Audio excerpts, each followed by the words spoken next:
Hey dudes, welcome to Splat from the Past, the only 80s themed horror and sci-fi show where things could get totally radical.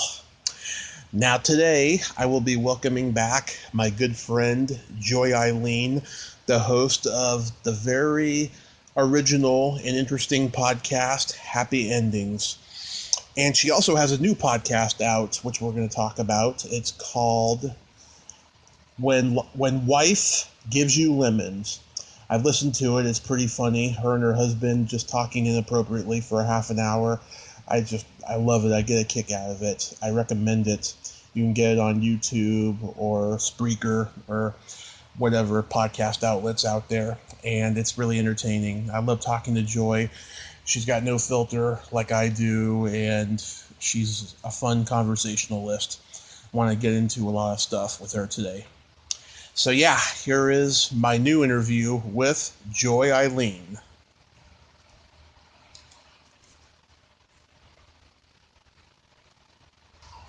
Hello. Hey Joy, welcome back.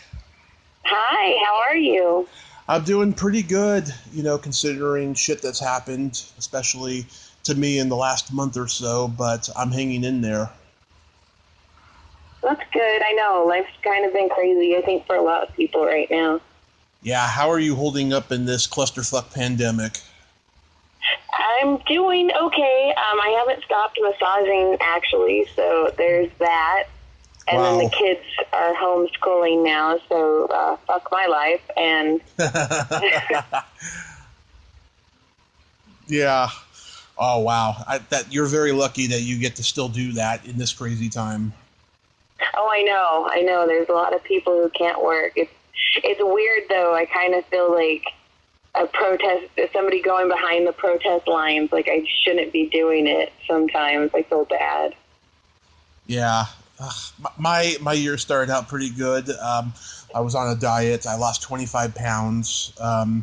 January to March, I was on a diet seriously. Then I slipped off when the pandemic started. Now I'm back on it again. I'm slowly but surely back on it again. I've given up soda again, so that's good. My mom had an accident a month ago. I found her laying on the floor. And yeah, she's in the recovery home right now. And she's finally starting to become coherent again. We had a nice conversation last week, and she can form sentences again. She couldn't for the first couple of weeks, and it's taken the weight off my shoulders, I think. I'm just worried about what's going to happen in the future and stuff with her. But this year, my podcast has been the best it's ever been. I am interviewing fucking icons. I've had Burt Ward, who played Robin in the 60s Batman. I've had Marion Ross from Happy Days. Dean from Jan and Dean. Next week, I got Ed Asner. That's freaking awesome. I know, I've been seeing your posts on Facebook. That's awesome. Yeah. And I'm a huge Batman fan, so yeah, that's really cool. Yeah, did you hear that one?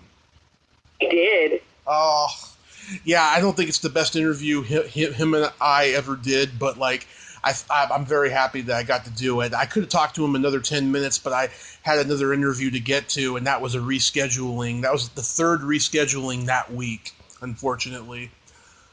But I'm very blessed that I got to talk to him, and his manager got me Anita Pointer and this cult movie actress Bouvier, and that is so cool. It was pretty good, yeah. And I'm just excited about Ed Asner next week. Hell yeah!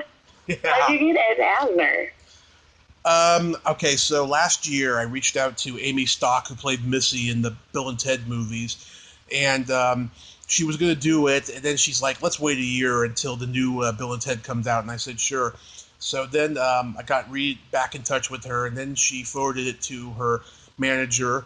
And he said, oh, by the way, I got these clients too. And I said, well, I lean more towards 70s, 80s type of people. And he said, well, I do have Ed Asner. And I was like, yes, please, Mr. Asner, I would love to interview him.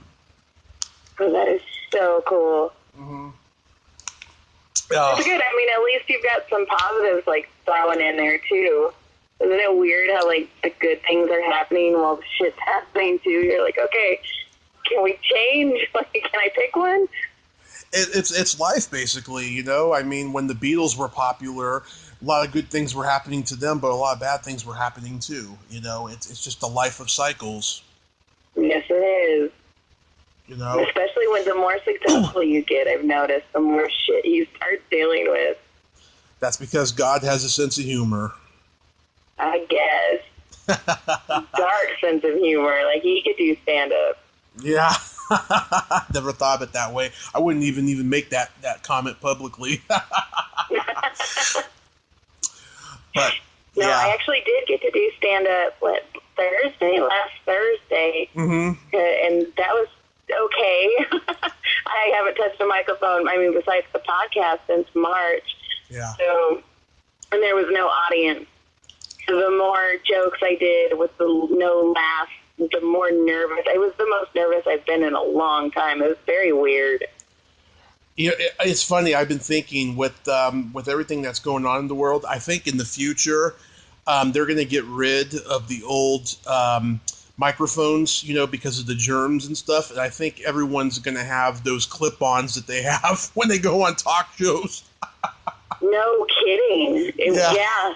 Well, when I was doing the Happy Endings podcast down in the basement at the Comedy Store, that's what I was wearing. Yeah. One of those little clip-on microphones. No, that's funny you say that, because when they called my name to go do it, I was straight up looking at the microphone, and I just watched the guy sanitize it and disinfect it, but the whole time I'm like, I don't want to fucking touch that.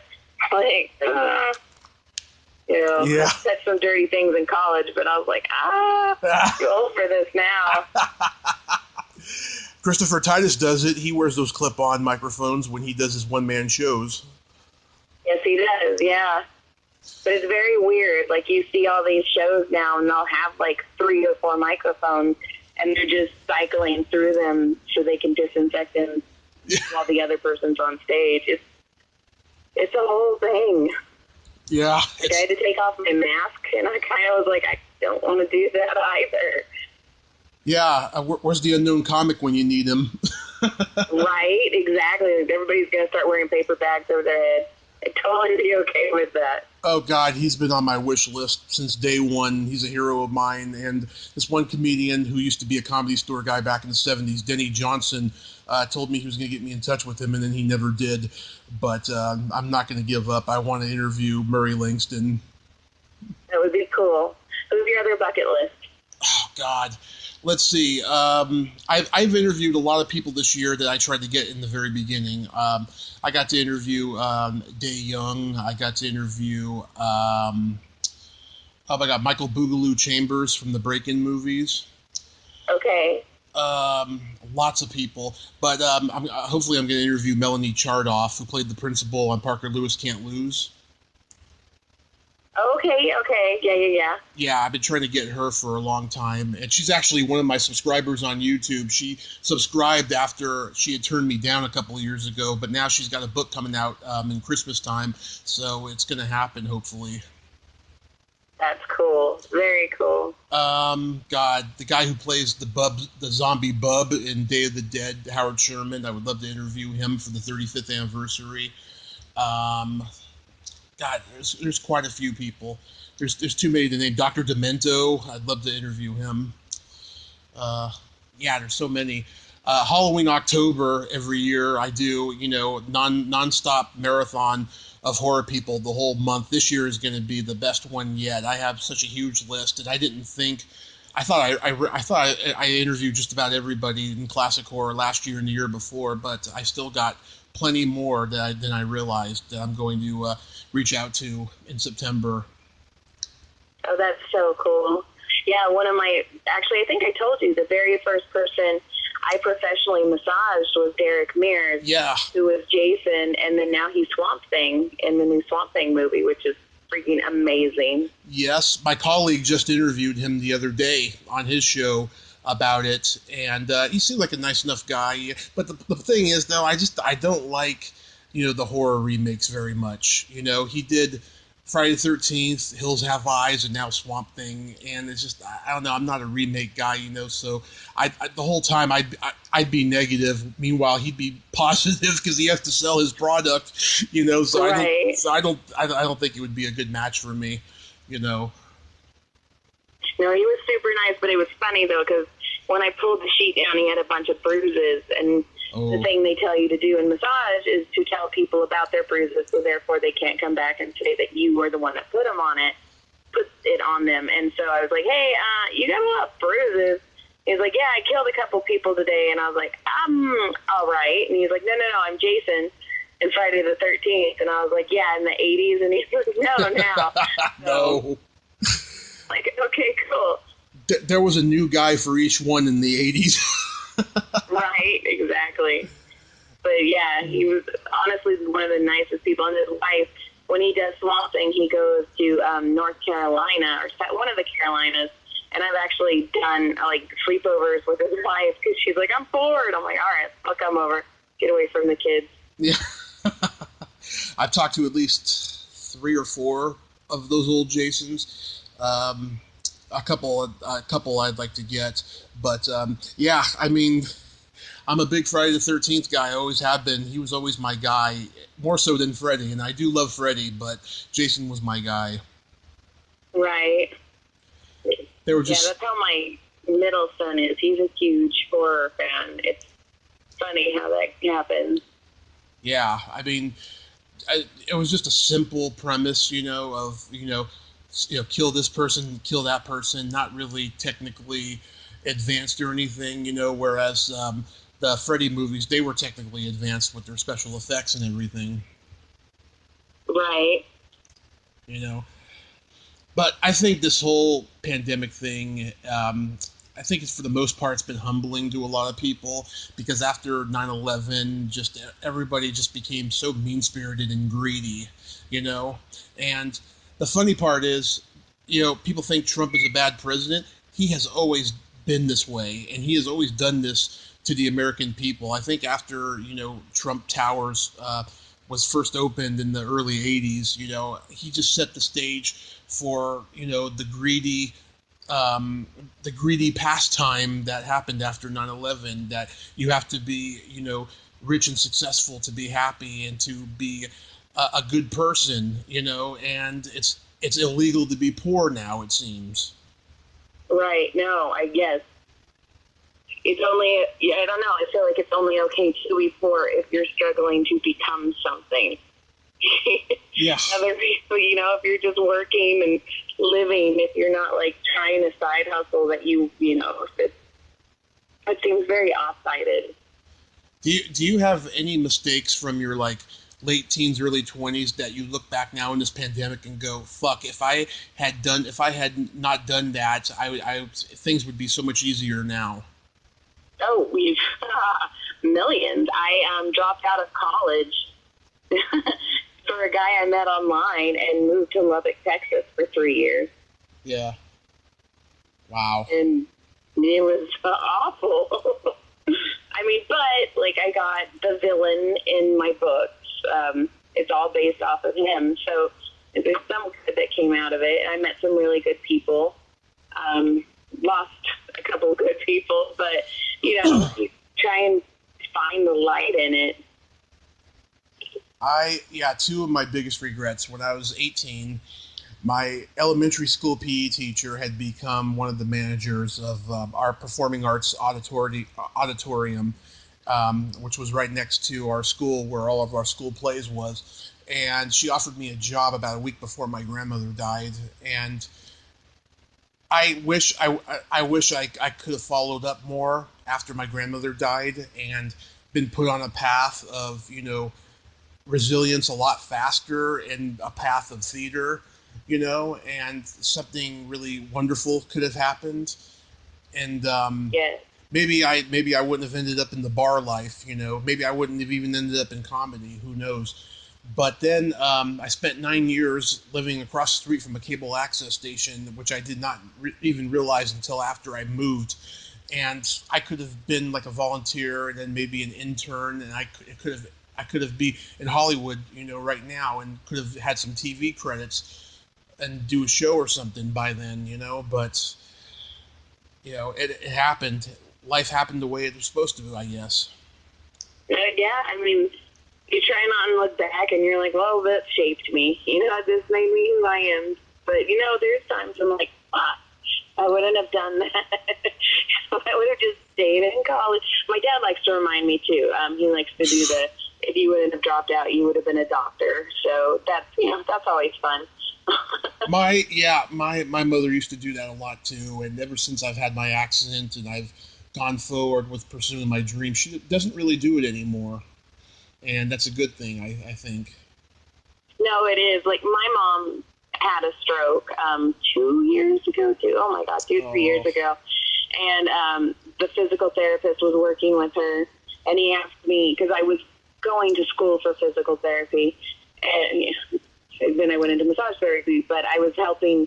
He goes, do you want to do these exercises? So I was doing all the exercises, and he's like, your technique is better than my students. And then you hear my dad in the background like, well, she wouldn't have dropped out. She would have been a doctor. I was like, okay. Yes, but I did. But I've also been on the stage where, like, legends have been, and I've got 7 books published, and I'm doing stuff now that we can be proud of, please. Yeah, that's awesome. But I'm sure you heard that Joe Rogan and Joey Diaz are moving out of L.A. Yes, Joey Diaz is already gone. Really? Because he was on Rogan yesterday. Was he? Well, maybe he's not. Okay. I know that Sam Tripoli was on it, and he was saying goodbye. But Joe's going to Texas, and I think Joey's going to New Jersey. Right. Yes. I've been watching their shows, so I know. Okay, yeah. Yeah, I mean, what do you make of that? I mean, they've pretty much brought the Comedy Store back to the way it should be. I don't know. Like, that's funny. We were talking about, because I did comedy Thursday at the Comedy Store. Mm-hmm. So it's the first time I've been there, once again, since March. And, oh, my God, it was just like walking into home again. And I mean, I know I shouldn't have, but I was hugging everyone. And the manager's like, I'm going to buy you a drink. And I'm like, I'm going to fucking let you. So it's such a powerful, beautiful place. I mean, it does suck that we're losing Joe, and it does suck that we're losing Joe. But I'm also thinking maybe this will help with people who are really good that never got those prime spots. Like, maybe now, I mean, I'm sure Joe's going to be back. I mean, it's only, a 4 or 5 hour plane ride. Of course. So I can't see him not coming back to do the Comedy Store. And he's already said he's not going to let anything happen to the Comedy Store. So, but I'm just wondering now if those prime spots, other people who were never able to get that. I mean, this is, like I said, me trying to look at the silver lining and the happy, happy, joy.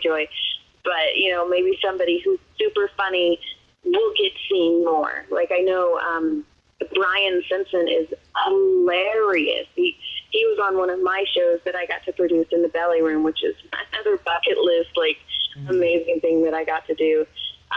So I'm just, all these people, because Theo, he moved too. I think Theo's in Texas too.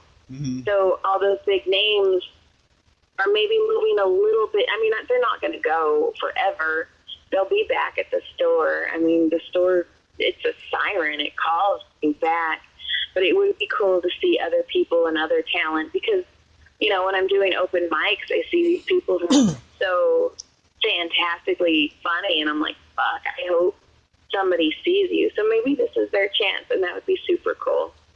Yeah. I just went off on a total rant.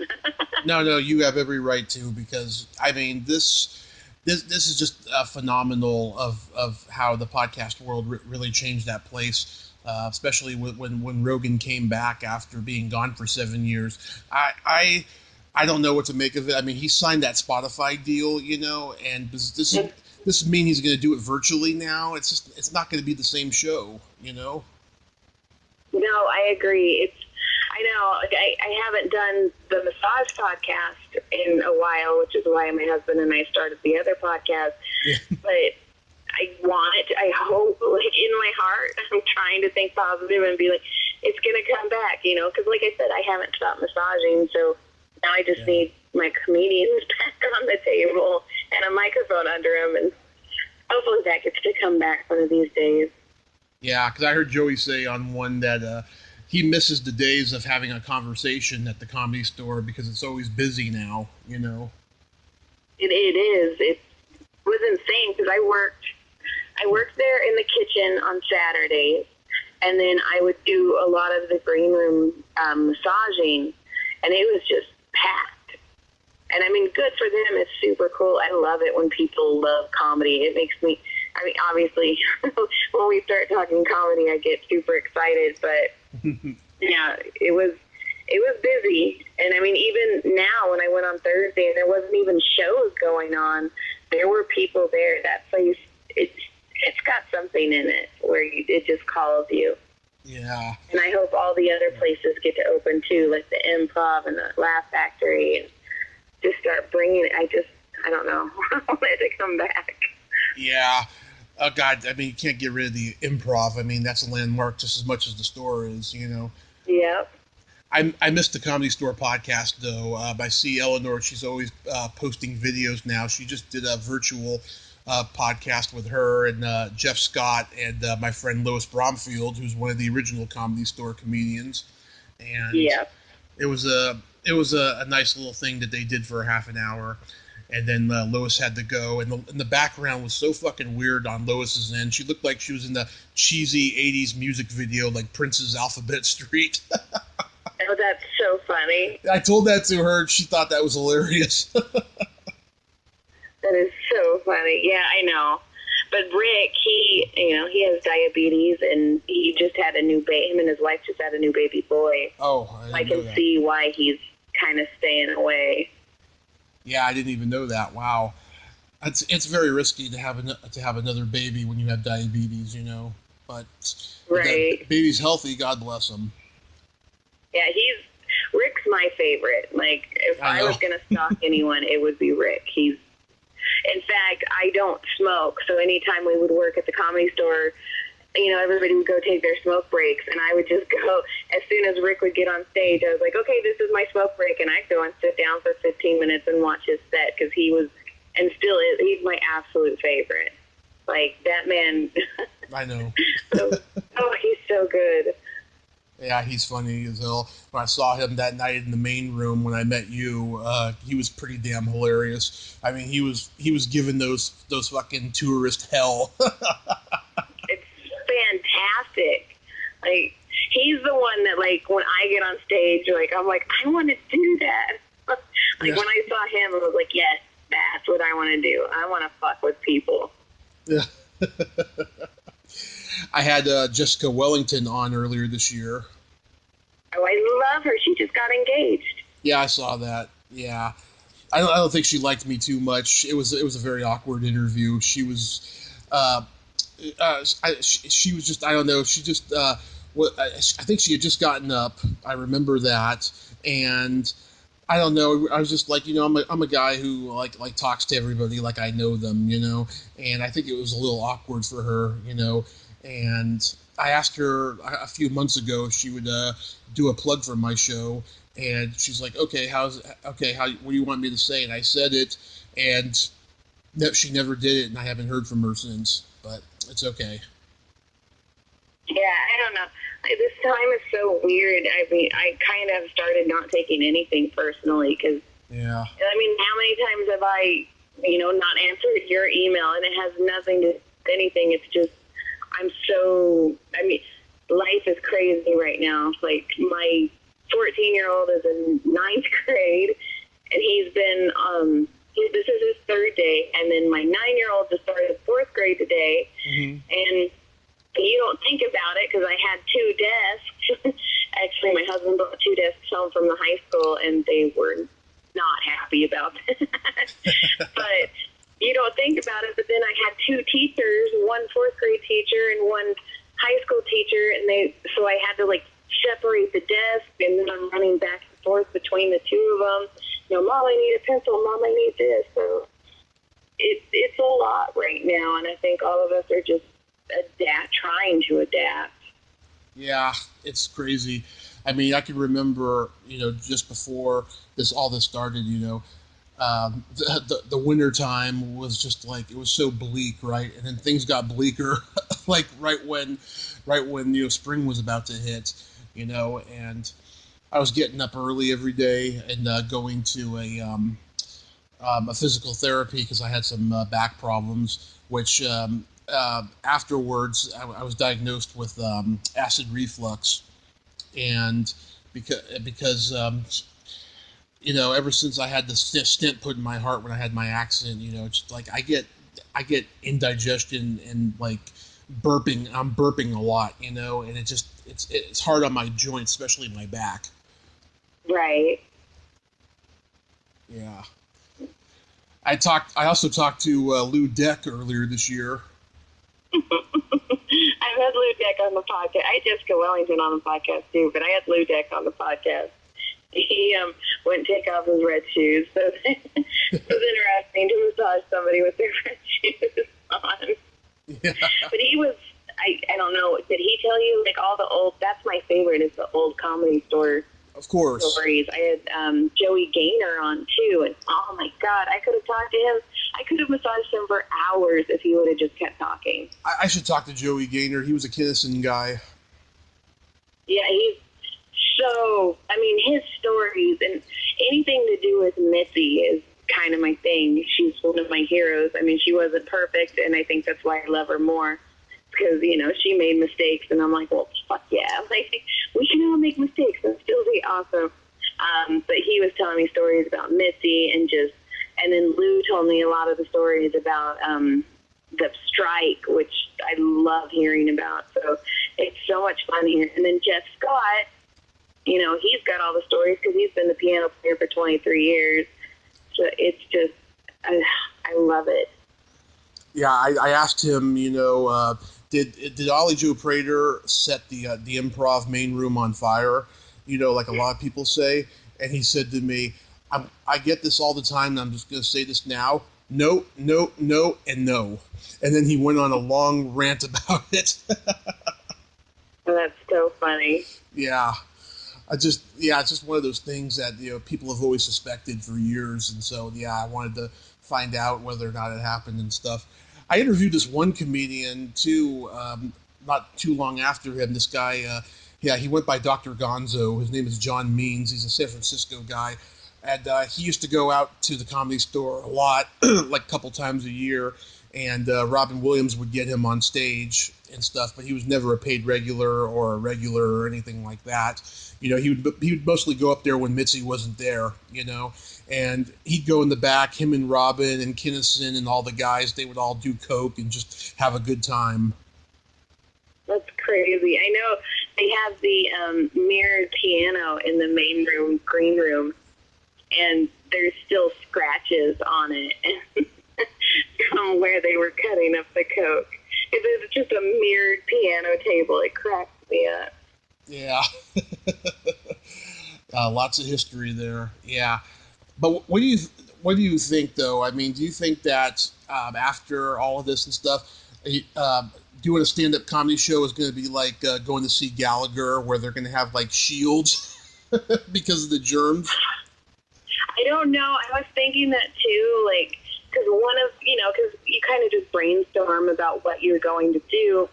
And one of the brainstorms was putting up, like, basically plexiglass in between all of the tables. And I am a complete klutz. So I was just like, I'm going to run into every fucking one of those. Every one of those is going to have my face print on it somewhere. Because when I worked at the kitchen, they don't tell you who ordered the food. Like, I don't talk to the people. I just delivered the food. Right. And the only reason I did it is because I wanted to say I work there and try and get stage time. And so, you're just walking around, and I've hit people in the back of the head with my tray.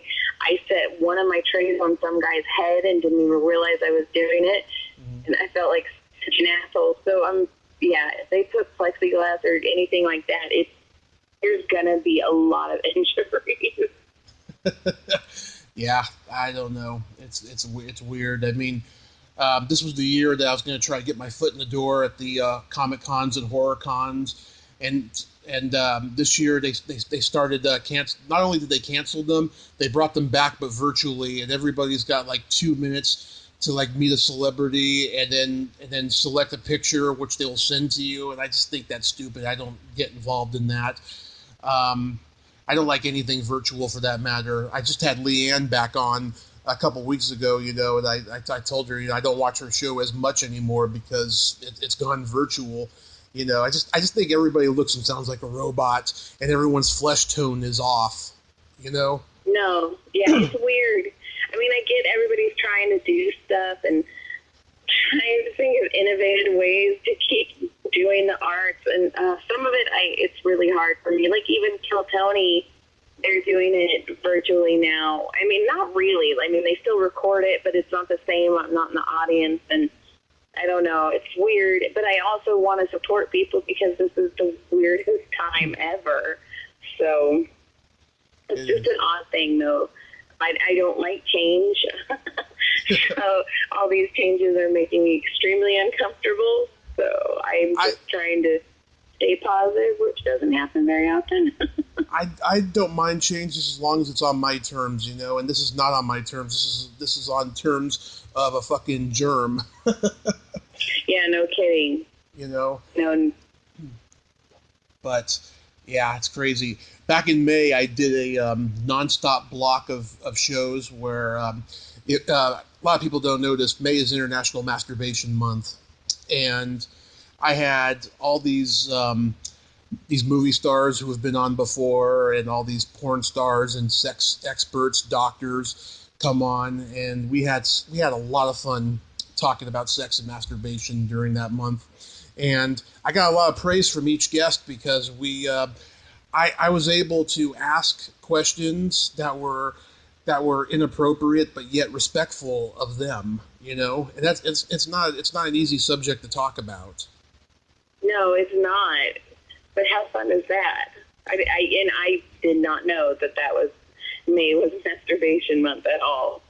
Yeah, that started in 1995. Dr. Joycelyn Elders, who was the Surgeon General, she got fired by Bill Clinton because she wanted to put masturbation in the sex education curriculum. I guess because there wasn't blowjobs in there either. So no cigars. Yeah, none of that. So the gay community in San Francisco declared May International Masturbation Month in her honor.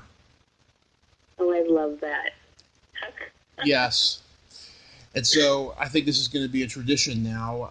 I did a little bit of that last year and the year before, but not as much.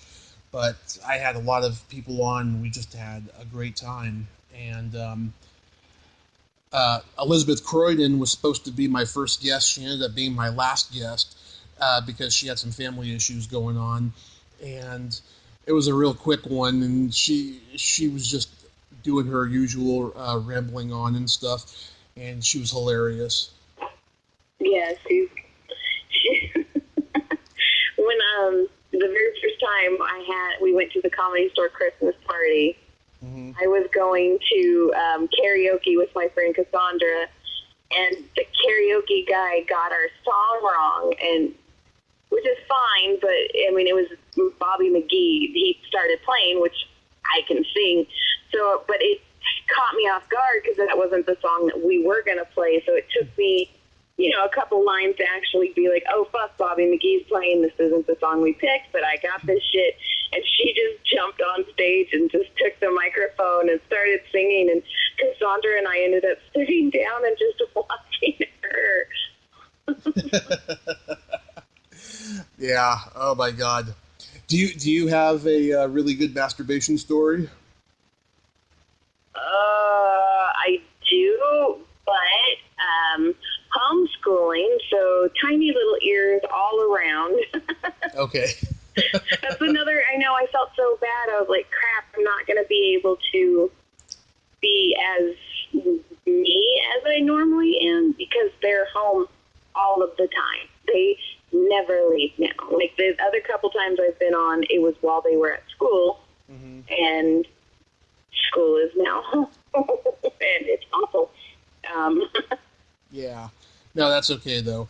But last time you were on, you actually got to be part of a masturbation story, and I want to apologize if that was creepy in any way.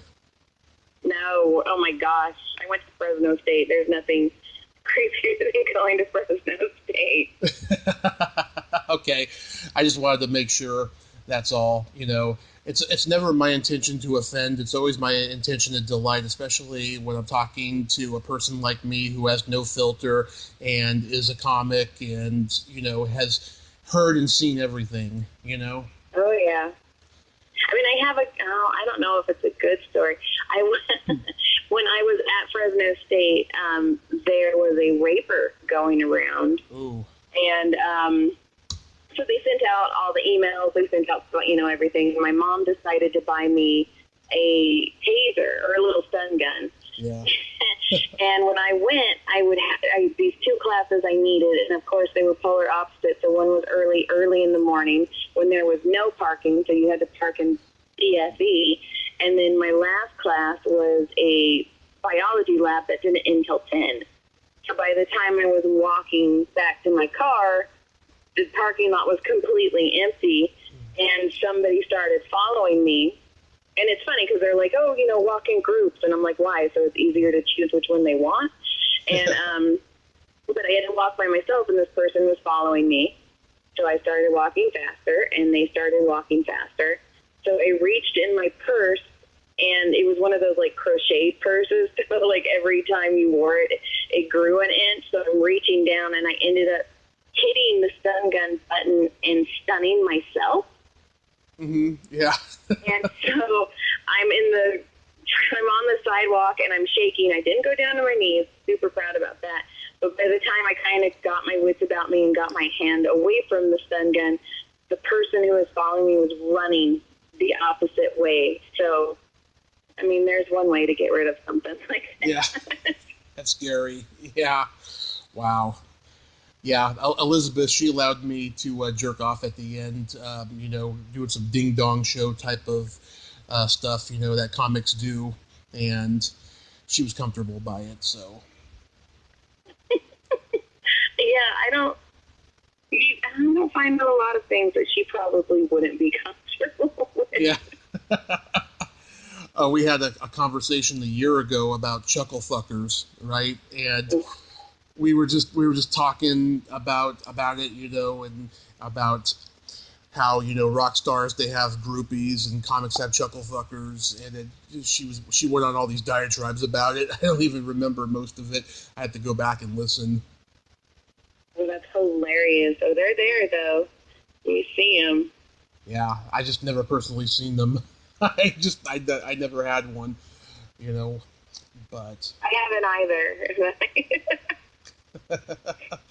But I've listened to your new podcast, When Wife Gives You Lemons, and I love it because I love listening to couples do podcasts, because a lot of couples, they sound so natural. They don't even sound like they're married couples because they're not bickering. They sound like two old friends. And I think that's how a podcast with couples should sound. No, actually, I didn't know how it was going to be. And in fact, a lot of people, when I told them we were going to start it, they were a little worried that I was going to take over because I'm the performer. But, John, he holds them pretty well. I'm actually kind of proud of him because he's funny, but he's got huge stage fright. So he's like, I would get on stage and pass out. And I was like, that would be funny to me. Yeah, I think you should do that just for my benefit. Yep. But it is fun, and just, we get to talk about our week, because we don't even get our alone time anymore. Every Monday we would go to the store, and it would be date night, and we'd talk the whole way to Hollywood and the whole way home. Mm-hmm. We don't have that anymore, so we kind of, and he's been wanting to do a podcast for a long time, so finally I was like, fuck it, let's do it. So. Yeah, it's like, with Bert and Leanne, I mean, they sound like that too, like two old friends talking. I love listening to it. Occasionally they bicker, but it's not that often. Oh yeah, we got into a fight. I think it was episode 5. We've only done 7. And I actually had to edit it out because he's like, I don't want people to know that we fight. We're married. We fight. It happens. So there's this spot in the middle of it when you could just totally tell that we had to take it out. Yeah. I just heard the one you did the other day about the jerk-off underwear. Oh my God, that was so fun. When I get super tired and I've been stressed, I mean, a lot of shit's been happening right now, and so when I get super stressed, I don't sleep, and then I get delirious, and then I think things are funnier than they really are. Yeah. So and he's like, "What are you doing?" And I was playing with his underwear because I couldn't reach other things. Yeah. And I was like, "I'm too lazy to move." Like, okay, whatever. Oh my God. Yeah. That was a funny one. And what I liked the most about this, and you can tell your husband this after we're done, I am friends with the female lead in Strange Brew. Oh shit, I'm gonna have to. He's been quoting that movie since Yes. we had that episode. Yes. And I have no idea what he's talking about. I can quote the whole movie too. I've seen it a million times. If he asks me about jelly donuts one more time, I don't know what to say back. I'm like, okay, do you want jelly donuts? Like, I don't know what to say. Jelly donuts and a pound of back bacon, eh? Yeah. Lynn Griffin. She's been on the show at least 5 times. She was supposed to do a 6th one a couple months ago with her husband. They were doing a theater performance thing until COVID hit, and then it got canceled. But she has been a huge supporter of me. She has sent me Christmas cards since I first interviewed her. She sent me autographed 8x10s. And, oh my God, she is the most inappropriate and raunchy Canadian I have ever met. And I've met a lot of raunchy and inappropriate Canadians, but her and I, we always have huge laughs on the show. Oh my God, I'll never forget, last year we did one where she was telling me about her and her husband's sex life. And her husband was the guy in Wayne's World who's always drunk and hungover, Sean Sullivan. Okay. Yes. And she was telling me that stuff. I didn't edit it out because I thought it was too damn funny not to be heard and stuff. As far as I know, I don't know if Sean heard it, but it was hilarious. Oh my God, I love that. She's got just this nonchalant demeanor about her, like everything is normal and appropriate to talk about. I love her. She's awesome. And the guy who plays her love interest in the movie, the former hockey player turned mental patient, that's Angus McInnes. He was in Star Wars, the original, and I just interviewed him a couple months ago. Good guy. Oh, that's so cool. Yeah. Yeah, I don't know if you listened to the one before that. That's actually my favorite episode when we talk about the Ted Bundy dildo. No, I haven't heard that one.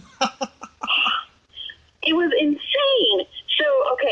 So we didn't have anything to talk about, and he was, setting everything up, and so I kind of got on Facebook, and I was just checking something out, and this Ted Bundy dildo shows up, and I was like, all right, I know what we're talking about. And it's not of Ted Bundy's penis. Mm-hmm. It is of a femur. A femur. It's in the shape of a femur, the leg bone. And it is, and John's like, what the fuck? Who are you following on Facebook? I'm like, do you really have to ask that? But the whole episode, we're just talking about this femur dildo, and it was so funny. It was actually my favorite episode. Yeah, I gotta listen to that one now. And I posted a picture of it on my Instagram because, I was like, yeah, somebody's gonna want to look at this, and it's so silly. Did you ever watch The Amazing Race? No. Okay, so there's a couple that was on there. They won back in 2004, I believe, 3 or 4. The guy, his name is Chip McAllister. He did a couple teen movies back in the 80s, and I interviewed him last year. And him and his wife have a podcast where they talk about stuff. And I never met his wife, but you could obviously hear that she's a good person, just like he is, and that they really love each other and stuff. And they had this woman on back in, I think, March, who is a minister for a church out in L.A. Can't remember if it was Presbyterian, something like that. And they were talking about sex. and I was like, oh my God, a minister of a church talking about sex, that is awesome. And so I messaged Chip and I said, hey, can you get her on my show for May? And he said, sure. So I interviewed her, and she gave me a lot of great accolades for the fact that I was very respectful talking about sex with her. And she told me, she said, I've gotten a little bit of flack from the church because I like to talk about sex, especially publicly and stuff, but I'm not 20 years old, so I'm not looking for approval. Fuck them. I love that. Oh yeah. My God, I love that so much. Yeah. Yeah, she was great. Oh my God. And it needs to be talked about, because if you don't talk about it, that's when the weird shit starts happening. And I mean, I'm not saying everything, weird shit's bad shit, but kids get all these misinformation and they feel weird about it, so they hide it, and it needs to be talked about where it's not something awful. Like, I've never hid it from my kids. I mean, I kind of go a little scientific on them, but that's just because of my biology background. But I don't want them to think it's weird or bad. I mean, fuck, I have 3 boys, like, penises everywhere in my house. So, like, sex is going to be something that's talked about all the time. Yeah. Oh my God. Yeah, and it's funny. I talked to this sex doctor who's in a wheelchair, and that was one of 2 interviews I've done this year that stayed with me for 24 hours. It was very inspiring. She's been in a wheelchair since she was 6 because she's got autoimmune disease, and she was just telling me how she went to college for like 10 years, and after she saw a lecture on disabled people's sex lives, she's like, okay, I'm changing my major and I'm graduating and I'm going to do this. And she's got a clinic out in LA where she helps disabled people have better sex lives, and it was wonderful talking to her. And that's amazing. Yeah, I have a couple patients who are disabled, and they have a fantastic sex life. Because obviously I am not the most professional massage therapist, and we talk about everything. That's kind of where the massage podcast came into line, because I was like, you know what? I talk about this to my patients. I mean, comedians probably have crazier stories than these people I'm massaging here in Valencia. So. Oh yeah, lots of crazy stories. And I have a friend who's a comedian out in Sacramento named Kristen Frisk, and she's got a podcast she just started with another funny comedian named Jay Wuck, and the show's called Get Frisked and Wucked. Oh, I love it. And yeah, I was on there a month ago. They were on here a month ago to promote it, and they want me on theirs next, and I'm going to schedule it with them. And oh my God, they are hilarious. Kristen's going through a really bad divorce right now, and I thought that maybe Jay was her new guy, but as it turns out, he's happily married with kids. But they're very funny together, and so like the new podcasts I listen to are theirs and yours, and so. That's my my weekly dose of podcasting, of listening to podcasts outside of Rogan, Diaz, and Marin. Yeah, I've been hooked on The Honeydew with Ryan Sickler. That's my one that I've been listening to a lot. I kind of binged that one. But that's another thing is when I was driving to Hollywood, to do open mics and shows and blah, blah, blah, blah, blah, I was driving more. So I was listening to podcasts because that's when I'd listen to my podcast. And now I just drive to the chiropractor and I come home. I don't even know how to behave in public anymore. I went to Chipotle the other day and I was standing next to this guy and he was giving me dirty looks. And I was like, the fuck? And then finally I realized, I was like, oh my God, I'm not social distancing. And I was like, I'm sorry. I wasn't being an asshole. I go, this is like dating after being in a very long relationship. Like, I don't know the new rules. I'm sorry. Yeah, you're getting famous now. I mean, it goes with the territory. I went to Monsterpalooza last year, and there were people there who recognized my voice from the show who are horror fans and stuff. And it wasn't necessarily a good thing. I think they were kind of talking shit and saying, oh, hey, it's that totally radical host, Tommy Throwback Kovac over there, and it was kind of awkward, but at least I was happy. At least people knew who I was, Oh, yeah. And you know what? If you have haters, that means you're doing something right. Anytime my kids tell me they hate me, I'm like, okay, well then I'm doing something right. The new term I use is naysayers. Ooh, okay. That's an old one, but it's new to me. I never really used that one until I was interviewed on someone's podcast last month. This really cool chick named Kat Lively, who has a show called Calling Old Hollywood, where she interviews people who are like part of old Hollywood and stuff, and historians and what have you. And she had done my show, and then she invited me on hers, and I did it the very next week. And then the next day is when my mom had her accident, and so my mom didn't get a chance to listen to it. Oh, it's awful. It is. It is. She will, though. She will when she gets out, and she'll listen to all the interviews I do after that, because this is just the beginning for me. Yes, there you go. I know, it's crazy. Like I said, my mom had her stroke a couple of years ago, and it changes a lot. It changes your assets in life, where you're like, okay, your perspective, I should say, where you're like, all right, this is more important now. And I kind of, because I was very, like, I didn't want to hurt people's feelings, and, I mean, I still don't really want to, but my comedy changed a lot after my mom's stroke, because I go more towards the darker humor, and that's, anytime something bad happens, I'm like, oh, I got to think of a joke. And now I'm kind of like, you know what, if they don't fucking like it, they don't need to. I'm like, that's fine. Mm-hmm. Do you find that there's fake people in Hollywood who like won't laugh at certain jokes just because the person saying it is not a part of their club? Yes.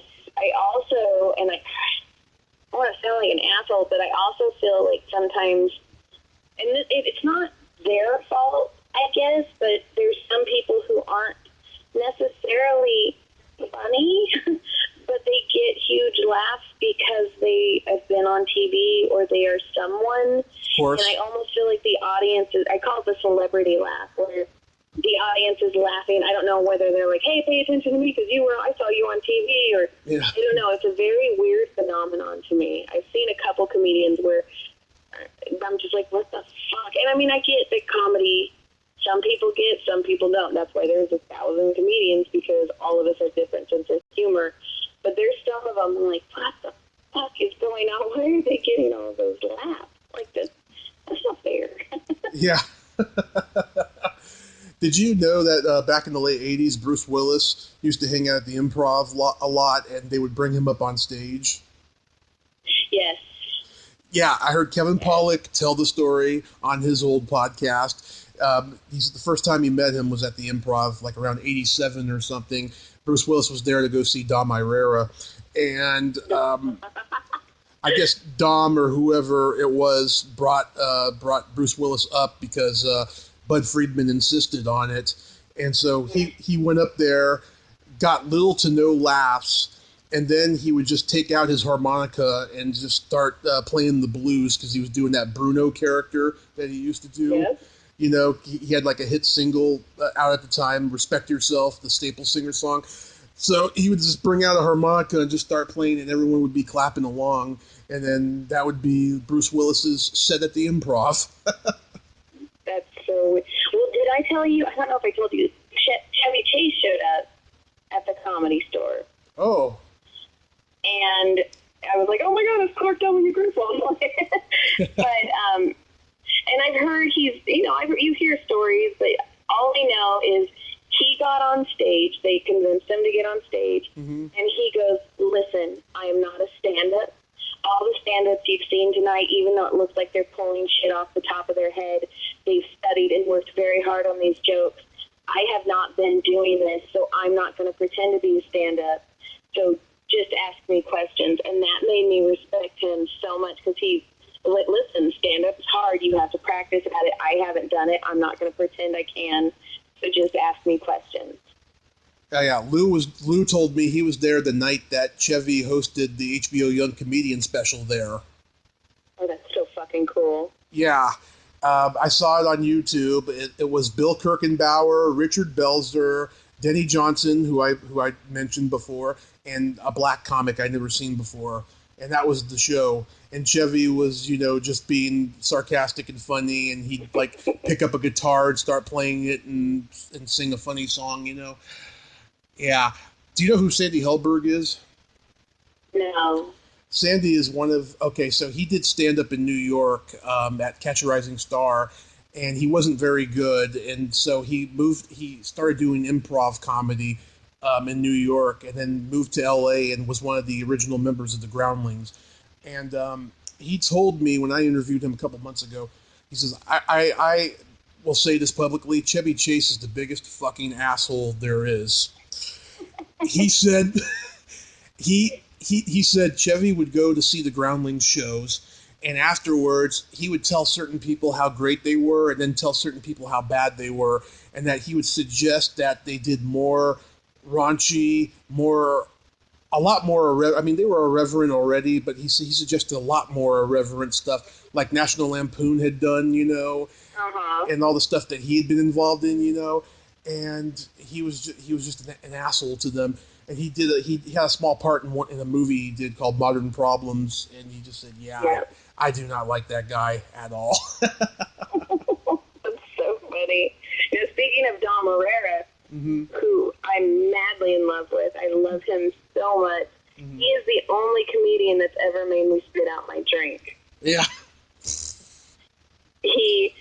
We were sitting out front, and this was when, I wasn't even trying to think about comedy. This was when we would just go to enjoy comedy.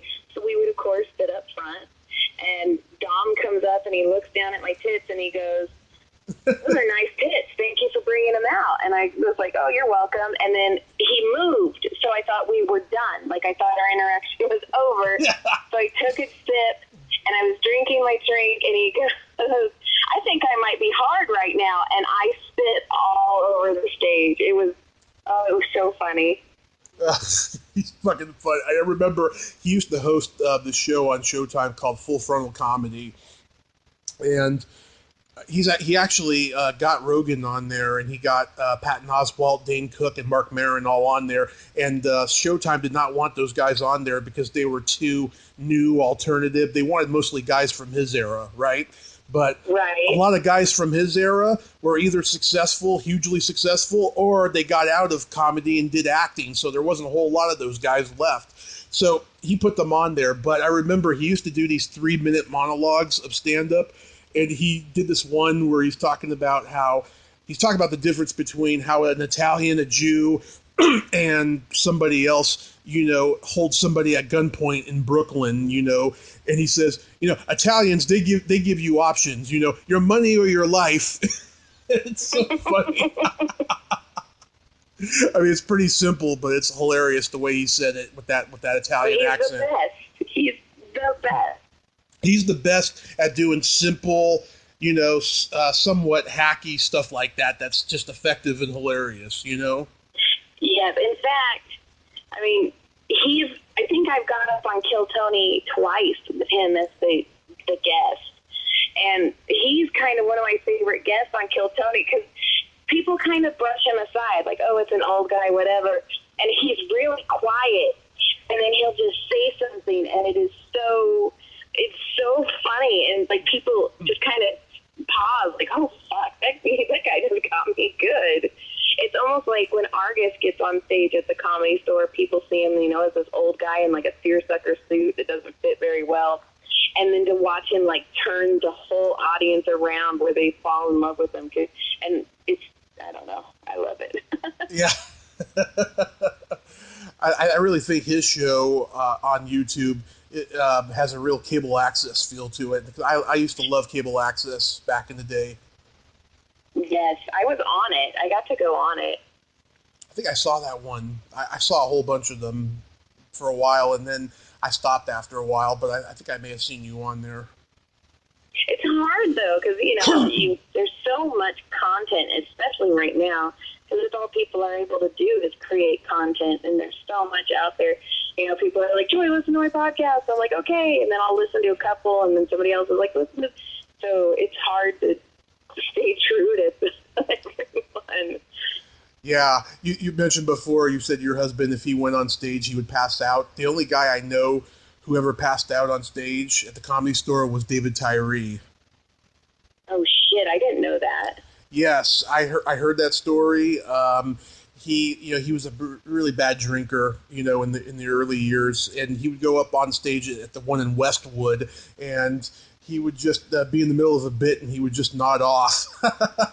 Oh my goodness. I tried getting an interview with him, but he's like, I'm retired now, and like I heard Eleanor say on the Comedy Store podcast, she tried getting him on. And he said, I'm retired now. And she's like, I'm not asking you to perform. I'm just asking you to do a podcast. I'm asking you to tell stories about when you weren't retired. Yeah. I mean, he was on the last Rodney Dangerfield Young Comedians HBO special. And that's the one that didn't break anybody because by that point, there was an oversaturation of comedy on TV. And right. I talked to Bob Zaney, who was on it, and he told me that's pretty much what happened. But he says that just about everybody on that show at least got some work out of it. They didn't become huge like Kinnison or Seinfeld did, when they were on his other specials. But like, I know Tyree, he was on the road for like 18 years after that until he retired, and he even did an album that I heard on YouTube that's fucking hilarious. Oh, I'm gonna have to go listen to that. Oh, yeah, it's great. And then, of course, let's see, Sid Youngers, he was already a writer on Roseanne at that time. And then Hugh Fink, he went on to be a writer on Saturday Night Live. And, of course, Harry Basil had been on Rodney's first special, and he was Rodney's protege, and he directed a lot of his movies after that. Well, see, I didn't know any of it. That's interesting. Yeah, so everyone got work out of that, but then by that point, just there was all this, there was an evening at the Improv, Caroline's Comedy Hour, Comedy on the Road on A&E, Showtime Comedy, All Stars. It just, everywhere you went, there was comedy, and then that's why the craze died down a little bit. Yes, exactly. Yeah. Yeah, but let's see where it's going to go now after this pandemic. I know. That's another thing. I'm like, I don't want to do pandemic jokes because that's all it's going to be. Speak of oversaturation, that's all it's going to be. Like I did a stupid one where it was like my eyebrows aren't social distancing anymore. I heard. Stupid things like that. Where I'm like, I'm the school bully. The school bully. Yeah, that was pretty good. Yeah, it's weird, but I have hope. I have faith. I'm an optimist, and I hope someone in politics can come to an agreement with these candidates that have been announced in the last few days. Right. Well, I'm with you. I want something. I know. I want to go back. I want to be able to hold a microphone and not cringe the whole. I mean, not that you didn't cringe, especially like open mics. Those mics stunk, and those kids used them as penises. They stuck them in their mouth. They put them in their pants. But I've always washed my hands after touching a mic anyway. But now I'm like, ew, ew, ew. The smell was that bad? No, I remember one time we were at the Comedy Store, and Brody was on stage, and he kept going, this mic stinks, this mic stinks. And finally, they had to change the mic because he was gagging. He was like, this mic stinks. This mic is gross. God. I've never really noticed the smell of any mic. Don't. Yeah. Yeah, I've never really noticed it. I mean, I have noticed, like, certain people, they spray the mic afterwards, and I can smell that. But other than that, I don't really pay attention. Yeah, I highly suggest not starting to. Because once you do, you're like, oh, fuck. I mean, hell, I've seen Bobby Lee stick the microphone all the way in his mouth. And I'm all, oh, ew, no. Stop it. Oh, yeah. That's gross. That is really gross. Yeah, a couple months ago, I wanted to bring this up. A couple months ago, I'm playing my Secret Silly game with a guest, right? And I told her about how I love belly buttons, right? And she said, your fetish is my nightmare. Yeah. I don't like belly buttons. I think they gross me out so much. That's why I'm telling you. Oh, It gross me out. They're so gross. Yeah.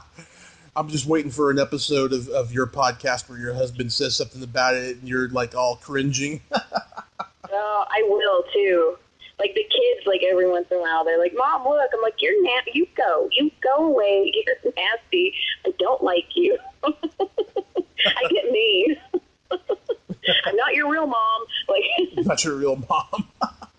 That is mean. That's very mean. I know. It looks just like me. I have to claim them. It reminds me of that old Rodney joke. I told my son, I said, someday you'll have children of your own. He said, so will you. I love that joke. Well, Joy, thank you so much for coming back on. We always have a good time. Yes, I know. I was a little bit more subdued this time, but just know it was because tiny ears are around right now. Oh, that's perfectly fine. You know, we had a really good talk, you know, and it you know, it goes in cycles, you know. Sometimes you can't do the same podcast that you've done before. Sometimes you have to change it and stuff. I've had guests where like this one we did a masturbation episode like 2 years ago, right? And then she got back together with her husband, and then like every time we talk since then, she's got to be PC. Yep. It happens. Yeah, so don't feel bad about that because we had a really good talk today, and I hope you stay safe when you're going up there on stage. I hope I can get to LA soon because I need to get out, you know, and if I do come by the store and stuff, hopefully it'll be open. Oh, by the way, how was the audience when you were on stage? There was no audience. Okay, so it was so weird.